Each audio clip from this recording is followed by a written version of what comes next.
Right, so today's planting, when I managed to get it out of the bag, is one of the Cereus. I think it's the Jamacaru. I'm not entirely sure. This is a cutting from a friend's garden, and it has rooted. It hasn't shown any signs of growth yet, but it has actually rooted when I examine it. It has not sort of filled the bag by any stretch yet, but it definitely has started setting down some roots. It even sent up a little nubbin, which I'll be potting up separately to make another one. But because most of the sort of domestic, I suppose, Cereus, the garden Cereus here, are ones that can produce an edible fruit.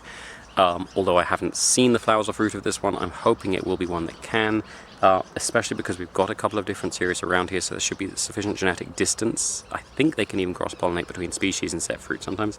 So hopefully that should encourage this to produce an edible fruit, an edible product that can be used. This is actually going to be on the sunny side of a lot of my sort of riverine forest plantings. There are some little guava trees that have come up further to the sort of west than this, in this little area, but a lot of those will be kept in and some of them will be removed because it's not really somewhere I want big trees, because there's some infrastructure here and I don't really want roots interfering with that. Generally speaking, a lot of the cactuses don't really have particularly invasive roots. Some of them can have quite strong roots and they can go down in some cases quite a long way, but generally speaking they're not going to be doing what a fig roots do or what some other particularly aggressive roots can do.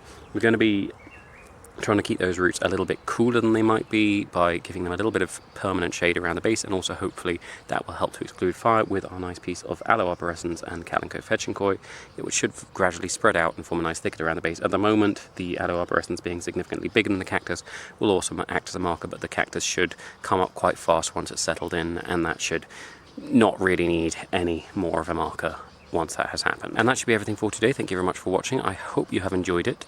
Please tune in again tomorrow if you did enjoy it. I will be planting something else. No idea what yet, but we will find out.